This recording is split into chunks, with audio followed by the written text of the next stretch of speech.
Chapter 10 Chiang Rai and the Golden Triangle.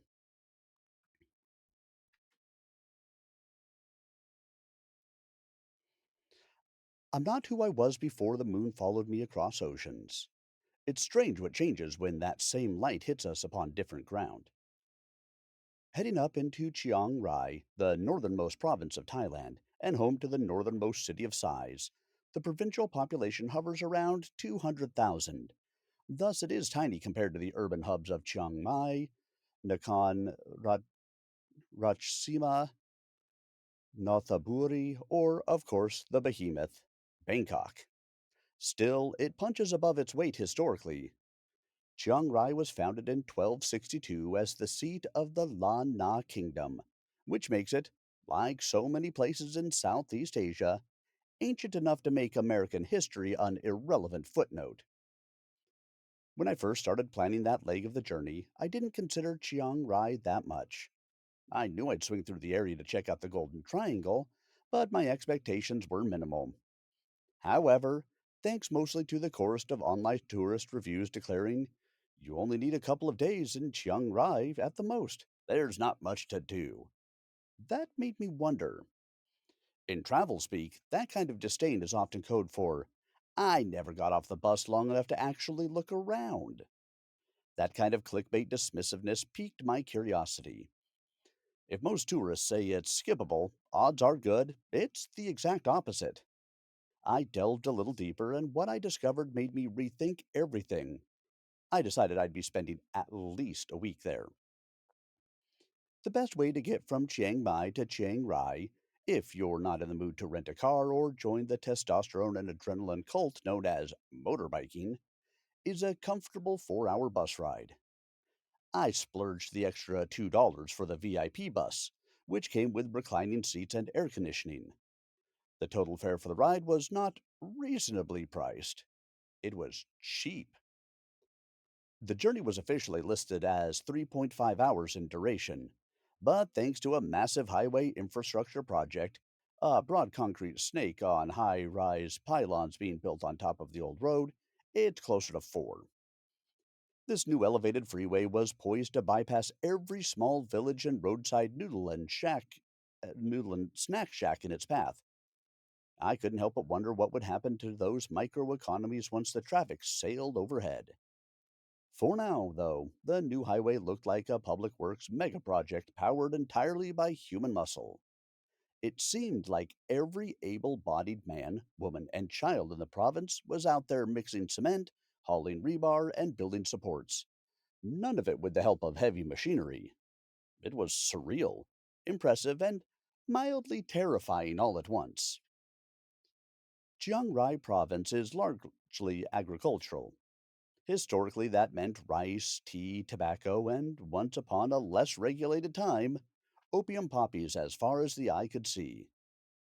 That all changed decades ago when the government cracked down on poppy production and offered financial incentives and education programs to coax farmers into growing less narcotic crops. Today, roughly 70% of the region's population is part of what's called the informal workforce, cultivating coffee, tea, pineapple, papaya, mango, jackfruit, rice, and wheat, with a nod to sustainable and environmentally sound practices, which is adorable, considering the widespread use of crop burning. Between the smoke pouring out of northern Thailand and the bonus plumes drifting over from Laos, Cambodia, and Myanmar, the entire region turns into a post apocalyptic smog machine come spring. Every year, the smoke sends thousands to the hospital, and more than a few to the crematorium. Environmentally sound indeed. My plan was delightfully vague: tramp around rice fields, tour tea plantations, and find a waterfall or two to perch under in one of the region's many national parks.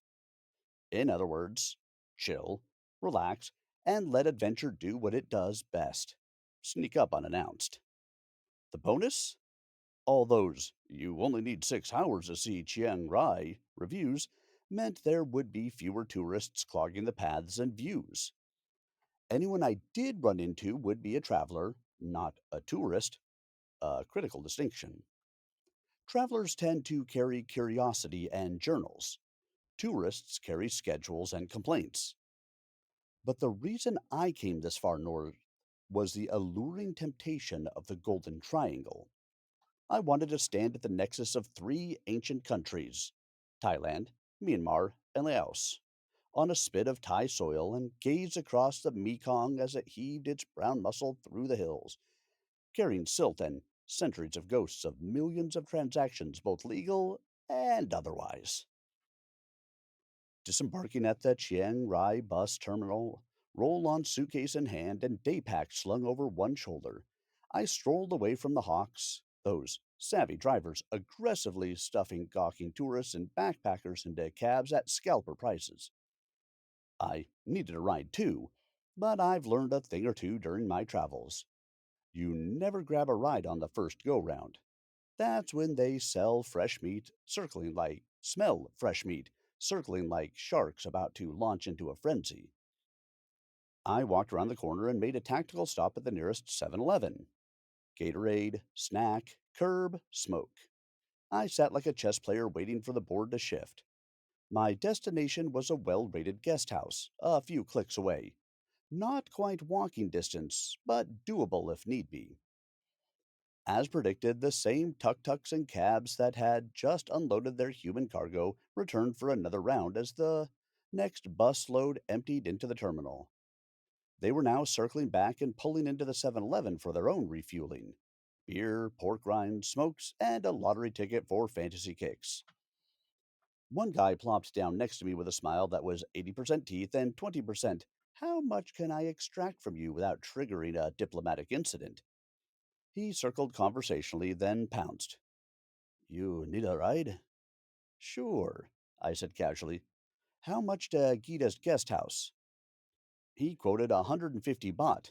Bless him. I laughed out loud and shook my head.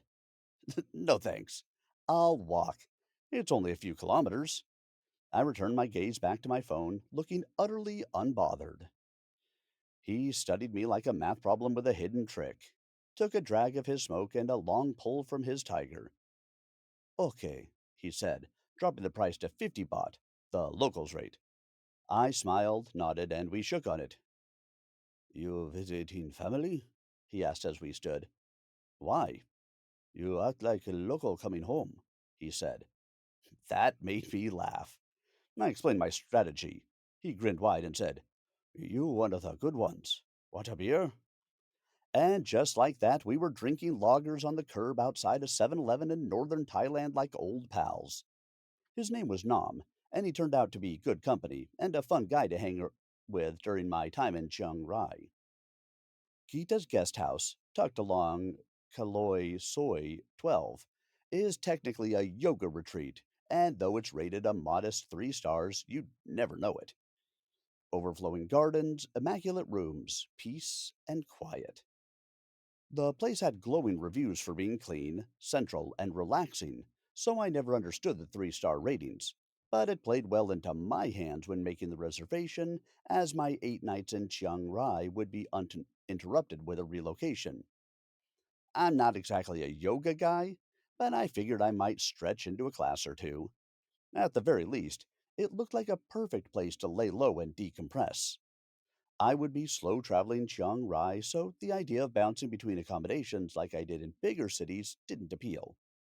Everything I wanted was within walking, biking, tuk tuk, scooter, or grab car distance. It was late in the afternoon, and I was feeling a little worn and frayed.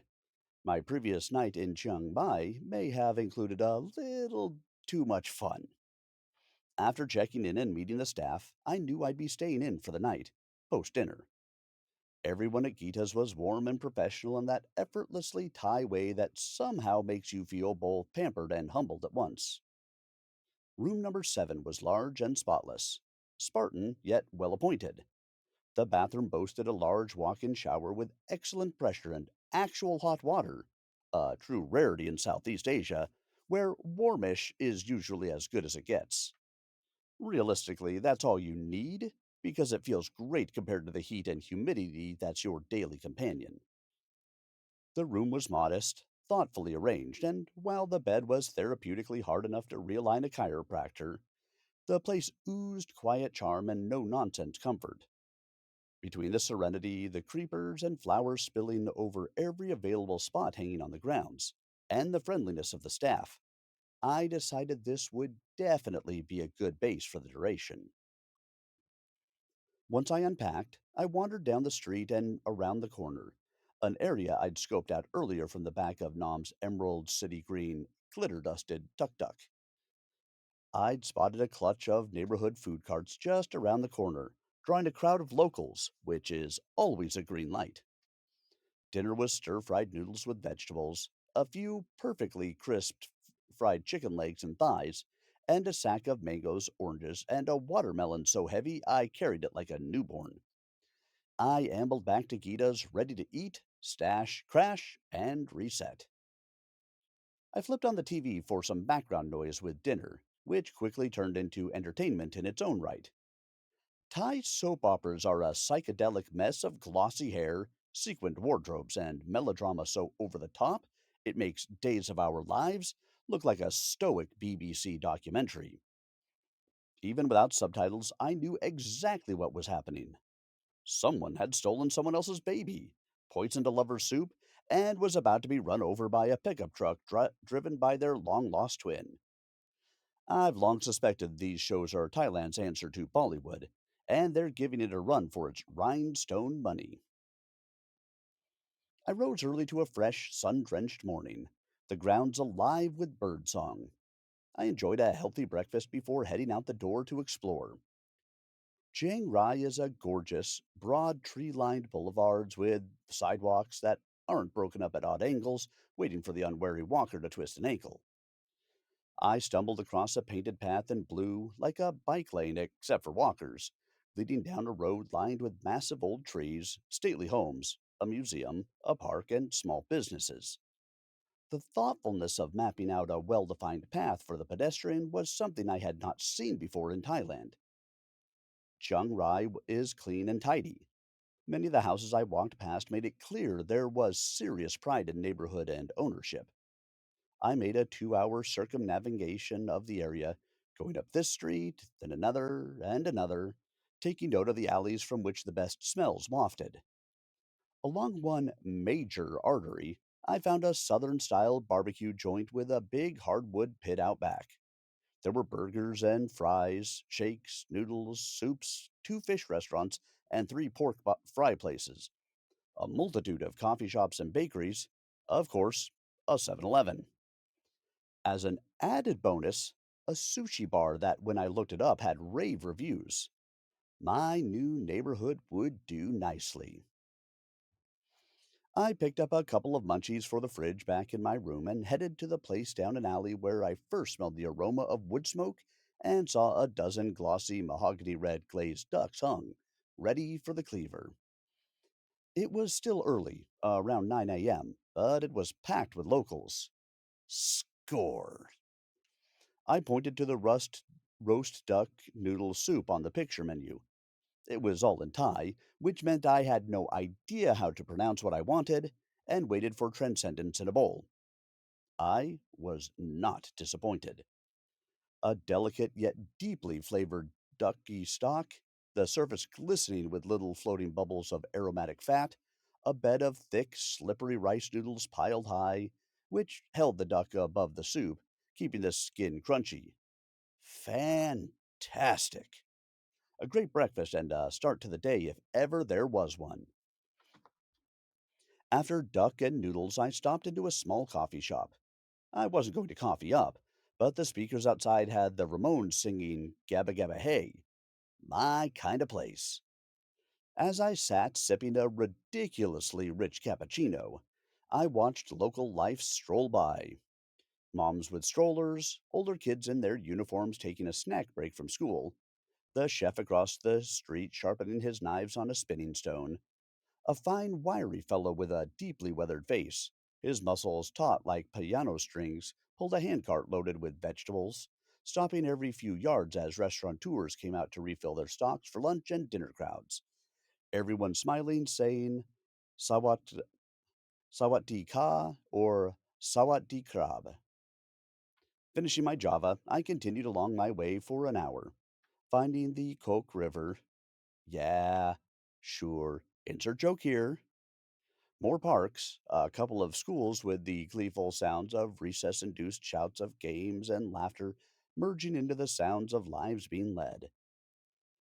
The small canals throughout the neighborhood where I was staying had bird life flitting in and out of the foliage.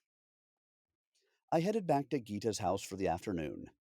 After a wonderful meditation session, I sat and read my newest bookstore find, Lessons in Chemistry by Bonnie Garmus, under a pergola that was covered with climbing vines and orchids. I whittled away a relaxed afternoon in peace. My evening had plans. As night as dusk fell, I headed out on foot to find the main drag, Fatolothin Road, where the Saturday night bazaar lit the evening with magic. The night market had the reputation for high quality goods, featuring handcrafted clothing, leather and jewelry, local hill tribe crafts, a great food court, and quality art. It was about 4 kilometers down the way, but I'd already covered that ground that morning. As I neared the market area, a busy lane with colorful hanging lanterns floating above the roadway, stretching down 8 or 10 blocks. Beautifully lit up, the main road had a festive atmosphere to it. Granted, Christmas was only a couple of weeks away and had been heartily embraced by commercial interests throughout Thailand, and yet the pictures I had scouted up on the web showed that even without a festive holiday season in full swing, the area was normally active and alight with shops open late from Thursday through Sunday, packed with people eating, drinking, and shopping. An interesting thing to note about Chiang Rai, with its much smaller tourism numbers, is that this 20-block zone of activity seemed to be mostly local supported. I found the night market. That was easy, with its 4 block long, vibrant, and fun walking street, lined on both sides with vendors. Those tied into side courtyards, also packed with vendors. Everything was lit up, the displays of goods beautifully put together with artful presentation. The quality of wares was evident. I took mental notes on items I'd pick up before leaving Chiang Rai and found my way through inner courtyards until I found the big food court with about 75 independent stalls, according to a rapid count. It was time to crush the growling hole in my stomach and order up something delicious. First up was a bowl of Malay style goat's head soup, soup kambing mamak, something I had not come across so far in my travels. The owner must have liked me or wanted to see if I'd flinch, because I got an eyeball, one of the prizes of this dish, and usually reserved for someone special. It was better than delicious. It was sublime, a complex bowl of soup that hit all the right spots in flavor and body, masterfully cooked. I thought she was trying to freak the farong out, eyeing me with her friends as I scooped up the eye, popped it into my mouth, and gave her a thumbs up. She smiled and gave me a thumbs up back. Next up was a banh mi sandwich from a Vietnamese stall where I swear they were pumping out the aroma of their baguettes with a hidden fan into the crowd. I had a Pavlovian response, immediately craving one. I ordered up a classic banh mi with everything. The fantastic homemade liver pate spread, pickled radish and onion, cucumber, green chili pepper, smoky marinate pork shoulder, fresh herbs, and a bright dash of Maggi sauce made that sandwich sing. The crunch on that airy Vietnamese roll was ethereal, the fillings perfectly balanced and robust. After the first tester bite, I scarfed that sandwich down as if I hadn't eaten in a week. After a little break, I found a guy frying up small balls of dough with river prawn in them. They were lighter than air as I dipped them into a homemade red chili sambal. Scorching sweet heat, but with complex depth and flavor. Last up was to search out some mango. Now I know you've had mango and what's not to love about mangoes. In Thailand, I'm positive it's a crime to serve a bad mango. The mangoes in Thailand are the best I've ever eaten anywhere on the planet, including in Mexico while sitting in the orchard where they were being plucked off the tree in front of me. Those don't even come close to what Thailand grows. Dripping and pornographically sweet, creamy flesh with just the right texture. Simply pure candied, creamy mango dripping down your face and fingers with each bite. I tried to buy mangoes separately, but the couple at the cart would only sell them with sticky rice. So I ordered two, and like I did several times before in Chiang Mai, when no one was looking, I tossed the rice with the sweetened coconut cream and devoured the mangoes on their own. I like rice, but I love the mangoes. I dream of them to this day. Feeling full and ready for bed, I headed back out through the throng of people still shopping and haggling for goods along the pedestrian lane to Faholothin Road, the one with the beautiful hanging lanterns. After a bit of good natured jostling through the crowd, I made it to the main drag with the idea to head back the way I had come. But the voice in my head said, "Turn left, not right, instead." I listened and explored the blocks further along the way. What a series of glorious finds to behold! A wine shop, a raw silk shop where an older gentleman was hand weaving scarves, an expat bar with a bunch of ruddy faced dudes watching sports. I quickly passed that by. A smoke shop with a big glass jars of loose leaf tobaccos. A leather shop that smelled fantastic. A couple of massage parlors, an ice cream shop, a pharmacy, and more. It was there that I stumbled across a Chinese restaurant where, in the big pane window, cooks were pulling noodles by hand, one of the nirvana finds for foodies all over the globe. Then, two doors down, an Indian restaurant where the aromas drifting out the door were magnificent, rich, and complex. I knew I'd be spending time along this stretch of road until I had exhausted my options. I was salivating, but not hungry. An important distinction at all times, but a very important line in the sand in Thailand, where the smells alone could trigger lustful addiction, binge eating like few others things can. But I'd already gorged myself at the food court, and I wasn't about to ruin a perfectly good future appetite by pushing it. I turned to head back up the road when a scooter came screaming down the sidewalk, clipped me like a bowling pin, and sent me sprawling. I didn't hear it coming. There had been too much ambient chaos. Grilled meat sizzling, tuk-tuks buzzing by, a car honking like a wounded animal, music blaring from shops, somebody's baby crying close by, and that ever-present hum of every city alive at night. What surprised me most wasn't the pain. I'd taken worse spills doing dumber things, but the pure operatic rage that followed. Not from me, not from the scooter driver now laying dazed on the pavement next to the scooter, its wheels still spinning. No, the fury came from a tiny woman in a flowered dress who'd been lounging outside her massage parlor, cheerfully beckoning me in just a moment before. She went full gladiator as she strode over like a general surveying a battlefield, and then, whap, started smacking the helmeted rider's head like it was a percussion instrument. Every time the poor bastard tried to get up, she knocked him back down with the righteous fury of someone who's had more than enough. I stepped in as my Buddha nature kicked into gear. I wasn't hurt, just scuffed up and slightly stunned, and the helmet beating felt a bit excessive. Massage lady didn't see it that way. Even after I wedged myself between her and the scooter hooligan, she kept hollering past me like a street prophet with a grudge. Eventually, I got her to pause long enough for a truce. She grabbed my hands, inspected the scrapes like I was war wounded and needed a field medic. Satisfied that I was mostly intact, she spun back to scream at the fallen rider some more. That's when the rider stood up and removed her helmet. "Oh, God, are you okay?" she said in perfectly crisp English, with a curious Thai meets Eton boarding school accent you find in families with diplomatic passports.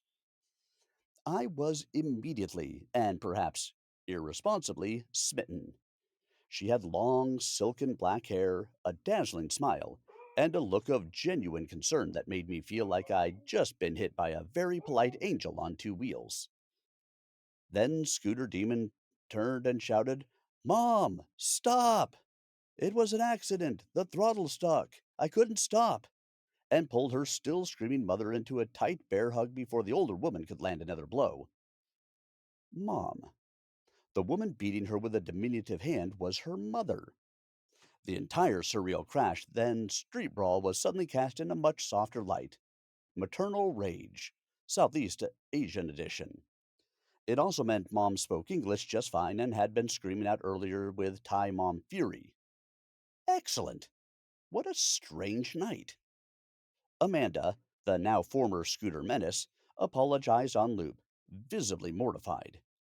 She righted her scooter with an efficient flick onto its stand, then gently grabbed my wrist and guided me two doors down to the pharmacy where she unleashed a volley of rapid fire Thai at the pharmacist. In under 5 minutes, my hand was cleaned, disinfected, and wrapped like I'd just finished a back alley boxing match. We returned to the scene of the crime. Amanda's mother sighed, tisked, and shook her head, a gesture that somehow managed to convey annoyance, affection, and at least three different kinds of disapproval at once. A universal mom move. Language not required. One minute we were hand in hand on the sidewalk as Amanda apologized over and over again. The next thing I knew, we were inside a dim, cool cave of a bar soaked in Jamaican regalia, posters of Marley, UB40, Yellow Man, and Steel Pulse, faded flags in red, green, and gold, handwritten graffiti from visitors past all over the walls and ceiling, and a speaker system pumping Peter Tosh's Don't Look Back filled the air. They called it the Reggae Bar. No points for originality, but it worked. Before I could orient myself, a large ice cold Leo appeared in front of me.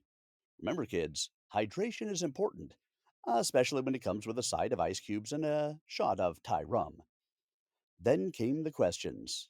Amanda. Nim, the bartender, a few local pool sharks with quick eyes and easy laughs, and various other travelers who looked like they'd wandered in months ago and couldn't find their way out past the haze of ganja smoke. All of them wanted to know me, and what I was doing hand in hand with one of their favorite locals. Where was I from? Did I like Chiang Rai? What had I seen? I hated disappointing them. I'd just arrived the day before, but I was open to suggestions, which earned me another Leo. Then another shot of Thai rum slipped in, ninja style. Then another. Then another.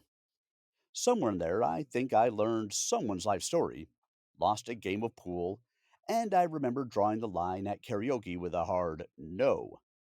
But then again, with more rum and beer flowing, anything's possible. Even that. Amanda was watching me the whole time. That smile, part mischief, part charm offensive, never left her face. She was alarmingly beautiful, dangerously witty, and unnervingly direct. Every time I looked her way, she was already looking back, like she was reading the next page of a book I hadn't written yet. We became friends the way you sometimes do in places like this. Quickly, without much pretense, with just enough rum to grease the connection. When she found out I was staying at Gita's, whose owner was an old friend of hers, she laughed. "I know how to find you," she said. "What room are you in?" Over the next week, we became pool playing, beer drinking, rum shooting co conspirators. Through Amanda, I folded into the bar's unofficial traveler tribe. Swedes, a Palestinian whose best friend was Israeli, Ukrainians, Italians, a Kiwi who'd looked like he'd been shipwrecked for years, a couple of Canadians who swore a lot but meant well. Every single one of them turned out to be good people, curious, open, and absolutely floored when they found out I'd been a Buddhist monk up in the mountains. They didn't believe me until I showed them photos. Shaved head, robes, the whole monk in the mountains package. Amanda burst out laughing, then kissed me full on the mouth. "I've always wanted to kiss a monk," she said. That got a cheer from the peanut gallery and a free round from Nim. The reggae bar became my nightly ritual. Days were for wandering, exploring, eating, pretending I was doing something meaningful. I mean, I was. I was researching northern Thailand for this book after all. But the nights were for Leo's, laughter, and conversations that didn't need to go anywhere. Chiang Rai was small. It had everything I wanted and more. Even Nam Parawachidan, my tuk tuk buddy and unofficial night watchman, was a regular at the reggae bar. He never drank, not well on duty, anyway. Just sipped his soda water and swapped stories like a sober helmsman at a table of pirates. He took me under his wing without asking, the way older Thai men sometimes do when they've decided you're worth the trouble. Nam filled in the gaps history, rumors, the best places for real Keosoi, the ones tourists never found. He made sure I got back to Gita's every night, often waving off my attempts to pay. The standard outsider fare was a flat 100 baht or more, even for a ride barely longer than choking down a cigarette. I always gave him 40. It was the least I could do. Somewhere along the way, I stopped feeling like an intruder. I wasn't local, not by any stretch, but I'd been absorbed into their orbit, invited in just enough to stop feeling like a traveler. A name, a bar stool, a familiar face on the street. That's the closest thing to home you can ask for on the road. The next day, after my visit to the White Temple, which, for the record, you'll find in the What's Up Doc chapter, I retreated to my guest house for some high level loafing back under the gazebo. But the night, I had plans. Big ones. It was noodle time. I took a leisurely walk using a different path, one that was a little out of the way, to explore other avenues and alleys. I was headed back to Fahalothin Road to Lanzhou Noodles, where chefs were hand pulling stretchy dough in the windows. Talk about an excellent marketing strategy. If you've never had hand pulled noodles, you're missing out on one of life's great edible miracles. Forget the instant ramen and mass produced noodles you find in most restaurants that are made en masse at some factory sweatshop. This is high art in carb form. Here's how it goes down: start with a hunk of dough, fist sized, thick as a banana. Grab an end in each hand and pull until your arms stretch wide. Bounce it like a jump rope to keep the elasticity alive. Then fold it, stretch it again, and repeat. Each pull folds and fold doubles the strands, each bounce coaxing the gluten gods to cooperate. You want them thin, medium, wide like a belt?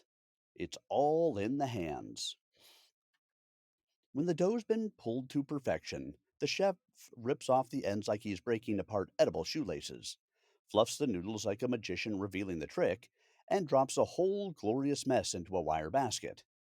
Then the cauldron lineup: 6 massive pots, each with its own stock. Beefy, porky, chicken, mushroom, a blend or veggie delight for those who disdain meat. Brothy, spicy, subtle. Customer's choice. Noodles in, wait a minute, then out into a bowl with a ladle of molten heaven and your pick of meat and or veggies. Sounds easy? It's not. It takes years to pull noodles like that. More years to make the dough right. Even more to nail the stocks. This isn't fast food. It's kung fu with carbs and bones. Watching a noodle master do his thing from a foot away turns dinner into theater. Lanzhou doesn't just serve food, they put on a show. I ordered braised tripe and tongue salad. Delicious? Yes, but deeply offensive to anyone raised on chicken tenders. While I waited for the main event, I soaked in the show, bowl after steaming bowl parading out of the kitchen to other, luckier mouths. It hurt. Not real heartbreak, but that childhood grade ache. The Christmas Eve kind. The squirmy, irrational desperation of, please let it be my turn next. Some feelings never outgrow us. They just throw on adult clothes and wait impishly for noodles. Finally, It was my turn. My server arrived bearing a tray from heaven. On it, a bowl the size of a small basin, steam rising from broth glistening with flavor bobs of braised fat. Next to it, a plate of toppings that should have been gilded: fried pork shoulder, braised beef short ribs, wilted morning glory shoots, scallions, a soy marinated egg boiled to that sweet spot between jammy and firm, and chilies, red and green bird's eyes, ready to torch your soul if you got cocky. I looked at that table like a man seeing nibbana in a bowl of soup. She turned to go. I attacked it like an Olympic diver breaking the surface head first. No hesitation. My chopsticks and spoon were a blur, cartoonishly fast and unapologetically noisy. Because, yes, I've mastered the noble art of the noodle slurp. Loud and proud. It's not just acceptable here, it's expected. It's how you say, "This is delicious," when words are completely inadequate. And when food hits like that, words are definitely inadequate. The noodles were heavenly. I'd gone with the normal sized noodles. Not too thin, those can overcook and dissolve into sad starchy strands. Not too wide, gut bomb territory. The right tender to chew ratio, a noodle Goldilocks would die for. The beef stock was a deep, soulful punch of flavor. Rich, umami heavy, a hug and a haymaker all at once. Instead of dropping the pork, shoulder, and ribs into the broth, I just gnawed on them directly like some caveman gourmand, dipping them into the broth for additional flavor bursts. The marinated egg and greens made it into the soup. Balance, right? I was halfway through my bowl, completely entranced, when the waitress wandered over and asked if I wanted more soup or noodles. She told me they were free. Just say the word. Of course, I said yes. I thought I'd get a little top up, a tasteful encore. Wrong. A whole second helping of noodles appeared. My stomach let out a foreboding groan. I stared at the bowl like a man staring up at an 8,000-meter Himalayan peak, knowing he had only flip-flops and ego to get him to the top. I adjusted strategy. No longer a sprint. This was a slow, methodical noodle marathon. An hour later, I tapped out. Not from lack of desire, just sheer physical inability. I couldn't do it. Even my food lust had a limit. Things had slowed in the kitchen by then, so I waddled over to the pass and asked if I could film the chef pulling noodles. He grinned and asked, "You a Giants or A's fan?" What the hell? He laughed, said he'd grown up in both Shanghai and Oakland, and claimed he could hear a San Francisco accent a mile away. Giants all the way, my man. And thanks for the noodles. They were perfect. Come on. Billy Martin, McGuire, Conseco, the Catfish, Ricky Henderson. Chef challenged. All legends, sure, but none of them touch Mays and McCovey. What about Will the Thrill? Best swing in baseball, I offered in retort. There I was, 5,000 miles from home, stuffed to the gills with noodles, arguing baseball in a Chiang noodle joint with a Chinese American chef who'd memorized the '89 AL roster. The universe is strange and occasionally perfect. This conversation needs a beer or three, I asked him. What time are you off? 10 minutes. Gotta brief the closers. Then I'm down. Don't get many city kids in here. 15 minutes later, Chef Chu and I were at the reggae bar, trading stories over beers. Bay Area dive bars, playoff heartbreaks, noodle shop gossip, football, food, life. At one point, he asked me what my favorite restaurants in San Francisco were. I threw the question back at him. Back and forth we went, debating who had the best chiapino. Tadiches, if you have to ask. Dungeness crab cakes, dumplings versus taquerias, noodle broth hierarchies, and where to find the best late night eats in the mission. Eventually, I glanced at the clock on the wall. It was 3:30 a.m. The reggae bar, still buzzing, clearly didn't give a damn about the 2 a.m. closing law. When I asked Chu about his week, he said he was flying out later that afternoon, first to Shanghai to visit family, then to Lanzhou to spend a few weeks at the chain's flagship shop. The head chef was getting married, and there was no apprentice ready to step up. Timing's a bitch. Still, before we parted ways, he leaned in, raised his bottle, and gave me the kind of send off that makes the world feel a little less large. Table four's yours when you're back in town. The next day, once the grogginess, the hangover, wore off, I grabbed one of the guest house's old rickety bicycles and pedaled off toward the old clock tower, one of Chiang Rai's main attractions. It's big, ornate, and it's unapologetically gold. Blindingly gold. I checked that one off the list. I did see it again a couple nights later, lit up like Vegas meets Asian overkill bling.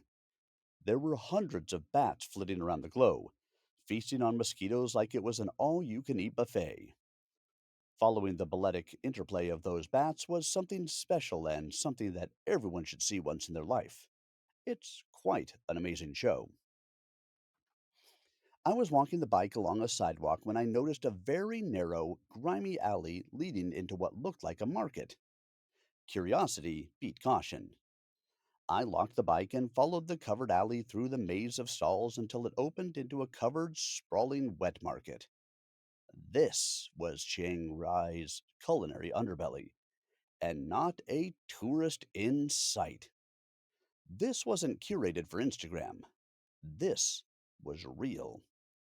Fish, fowl, and meat were butchered on the spot. Vegetables and fruits, some familiar, some completely alien, piled high in a kaleidoscope of colors. The smell was strong. The energy was pure. If I'd had access to a kitchen, I would have left with bags of protein and produce and whipped up a stir fry. Instead, I sat down on a plastic stool in front of a food stall run by a young woman slinging bowls of noodles with greens and broth. Yes, more noodles. Don't judge me. They're cheap, they're delicious, and they go with everything, especially hunger. I picked her stall out of the dozens slinging bowls and plates because Thai police officers were eating there. Travel tip: eat where the cops eat. She didn't speak English, and my Thai was still limited to sub toddler level, so I pointed at one officer's bowl and gave him a hopeful thumbs up. He chuckled and, in broken English, asked where I was from.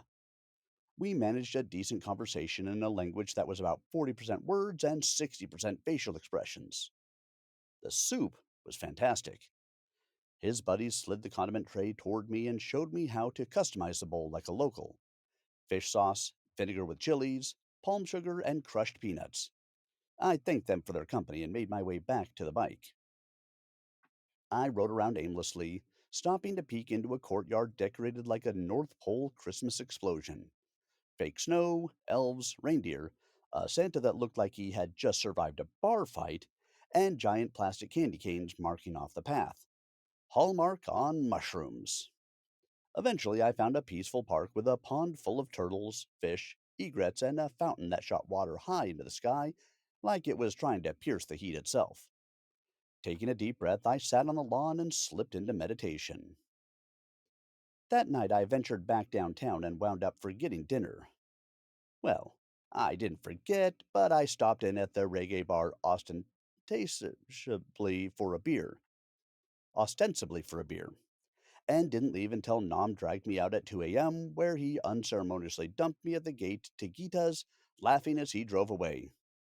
Oops. I meant to go grab a bite, but Amanda and a few of her girlfriends showed up, and things happened. Mid morning found me on the veranda with a huge bottle of fridge chilled water, another Gatorade, and more than a few aspirins rattling around in my system. I tried to ease into the day with a book and some deep, contemplative self pity. Something in the pages whispered that tonight called for Indian food. Something rich, spicy, fortifying, and healing. And luckily, I knew just where to find it. I texted Amanda, who said she'd love to join me. ACCHA Indian Restaurant was a block down from Lansao Noodles. I'd spotted it during my initial night of wanderings, right before getting mowed down by Amanda. The aromas drifting from the ornately carved wooden doors were unbelievable. I'd fallen in love with the incredible flavors of India's cuisine when I lived in London in the early 80s, playing in a punk band. At the time, the British culinary scene hadn't yet grown up. Marco Pierre White hadn't ushered in the modern wave of world-class British cuisine, and Fergus Henderson wasn't even on the radar. Back then, the best that the UK had to offer were fish and chips, which, to be fair, were excellent, and steak and kidney pies, which sometimes weren't. Everything else was overpriced hotel fare or French and Italian spots I couldn't afford. But the Indian restaurants? My God, they were everywhere like taquerias in California. They were cheap, delicious, and smartly run with heavy meals served with loads of rice, lunch openings followed by a dinner service that ran late into the night to catch pubgoers stumbling out at 11 p.m. with a buzz and a craving for a meal. I got hooked. Hard. The spices, the sauces. I formed a lifelong bond with those dishes. When I got back home to San Francisco, I went to my favorite bookstore on Clement Street to hunt down an Indian cookbook. The owner knew exactly what I needed and ordered me a couple by the legendary Madhur Jeffrey. A week later, I picked them up, then spent months tracking down the right spices and teaching myself to make some of my favorite dishes from scratch. I even came up with a cast iron pan cheat for naan since I didn't have a tandoor. I still have those two well worn books today. Why am I telling you all of this? Because I know Indian food. I know how it's supposed to smell, taste, and feel. When I stood outside ACCHA with that heady aroma of cumin, coriander, cardamom, cinnamon, onion, garlic, and ghee brushed bread wafting out the door and glanced over the menu, I knew I'd found the real deal.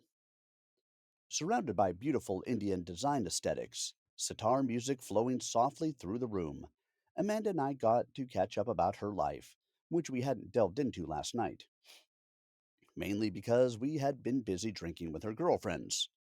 She'd been buried in work because one employee left and another got fired, so the bar was a pressure cooker blow off where personal issues dared not vent. We poured over the menu together, but Amanda admitted she wasn't too familiar with Indian cuisine. I explained what each dish was, but at one point she gave up. You order, I'll eat anything, she said, locking eyes with me. No blink, but a big smile. My pulse ticked up a notch. Game on. The meal was spot on perfect. We shared madras lamb curry, tandoori chicken, a mushroom tikka masala, saffron basmati rice, and papadum with that glorious spread of spicy mango, hot eggplant, and mint chutneys. We added plain and onion naan, mango lassi, and a few cold tiger beers. Every dish hit the mark. The curries were rich, complex, and spicy, just how I'd asked for it. Somehow, the naan stole the show. Blistered and crispy on the outside, pillowy inside. The onion naan was even better. The allium sweetness coaxed out from slow sweating the onions. 10 stars. If the rating systems allowed it, I'd give 11. After dinner, of course, we wound up back at the reggae bar, where we ran into Pascal, a lovable Swiss lunatic on a quest to bicycle through the entirety of Asia. Many of the locals knew of the restaurant but had never eaten there. That changed quickly.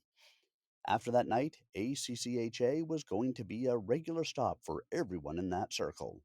And deservedly so. The Golden Triangle. There are places in life where you know you'll never see again. When you have an ideal firmly planted in your brain, something that fired your imagination long ago, maybe in Boy's Life, High Times, or National Geographic, and you finally get there. It is never quite the vision you cooked up, no matter how much YouTube deep diving or measured hyperbolic research and study you do. The Golden Triangle, for me, was one of those mystical places, almost a Shangri La, a place steeped in so much mystery and history that it forces you to reckon with the truth that legend is born from reality, with a vast time frame in between, distorted and twisted, as fact flows into fiction. The Mekong, a legendary river steeped in lore rushing down from the high Himalayan Tibetan plateau, irrigating China, Laos, Thailand, Myanmar, Cambodia, and Vietnam, was, for me, such a place. It's more than a legend, more than a river. It's the aorta of a continent, the lifeblood for millions, generation after generation, living for the most part deeply rural lives. Lives where what we take for granted, continuous electricity, clean water, supermarkets, and paved roads as norms, those social constructs that have no place, no voice in the daily reality for the generations of families for whom the Mekong has provided everything. I was naive enough to believe that I would pull up to some remote Valhalla vista, see the countries, all of whom in this region produced for a very long time almost all of the world's opium, and gaze upon vast fields of colorful poppies swaying gently in the breeze. This imagined scene has not been true for over 40 years when Thailand, Laos, and Burma, at the time, banned growing the flowers while also banning, under penalty of life in prison, or the merciful option, death, the production of opium. Myanmar is still in that dirty game, even though it's illegal. But crossing the border into Myanmar is a risky, if not downright suicidal venture these days, especially as an American. Extra stupid points awarded if you were doing it just to get high. I made it. I stood at the Thailand point under a huge golden Buddha, serenely gazing over the river, the Golden Triangle. I gazed upon the legend that is the Mekong and felt its history calling to me. I signed up for a longboat tour, climbed aboard, and drank ice cold Lao golden lagers with my new shipmates as we cruised up and down the Mekong for several hours, approaching Myanmar and then Laos at a discreet distance, while the tour operator narrated what we were looking at. All the while, hip hop club music blared away over cheap, scratchy speakers. China, and one particularly money mad connected developer, along with the Laotian government, carved out a special economic zone across the musky and mighty Mekong. Rife with condo towers and casinos, the monstrosity across the river is ready, willing, and able to take any rube's money, as long as you exchange your money for Chinese yuan first. From the outside, it all looked brand spanking new, like the skyline of Miami or a shrunk down Dubai. We were told that aside from the casinos, power was spotty, the food lousy at best, and services were almost non existent. And when you really needed it, like to transfer more money over from your Swiss bank account to pay your casino tab, the Wi Fi was almost always unavailable. Myanmar, by contrast, boasted one dingy, low slung small casino on its riverbank, complete with camo clad guards armed with huge military grade automatic machine guns. And then there's the legendary No Man's Island, agreeably owned by none, in the middle of the river between the three nations, where you can still sidle up and purchase opium if you dare. You have to purchase with gold due to IMF banking regulations geared at slowing the tide of drug money laundering in the region. Myanmar and No Man's Island are both off to the left as you look upriver, while Laos looms directly across the river from the Thailand side, its sparkling new skyline of high rise casinos and condo towers beckoning anyone dumb enough to believe in luck against a casino. I was laughably naive to think I could go to Chiang, slip into a dark storybook past of back alley dens, pampered by the proprietor as I lay on a cot, as a ceiling fan whirled above, chasing the dragon while gazing out, bleary, comfortably numb, upon the vast river that has fueled millions of lives for thousands of years, alongside my own pathetically immature foolish fantasy. And yet, on the Thailand side, to which we were obliged to abide, was still, to a great extent, an innocent throwback. Sure, there was tourism development, but, and this is an important note, Thai style. Dozens of small stalls and shops selling tourist junk, t shirts, elephant pants, and myriad small bite food choices that all smell unfreaking believable. The Thais are smart, and they're not greedy. This seems to be interwoven into their DNA because unless you're an asshole with that big invisible sign saying, rip me off for being a rude tourist on the loose, you're golden. The idea of make a little, sell a little, and I don't need a Mercedes to be happy. The Thais call it sabai, and it's about as Buddhist as it comes. The sun was going down, burnishing the Mekong bronze, the lights of the casinos across the river blazing to life.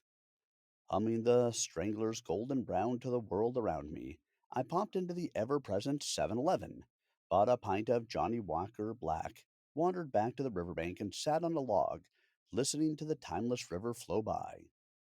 Because how many times in life do you get the chance to sip good scotch while gazing at a legend?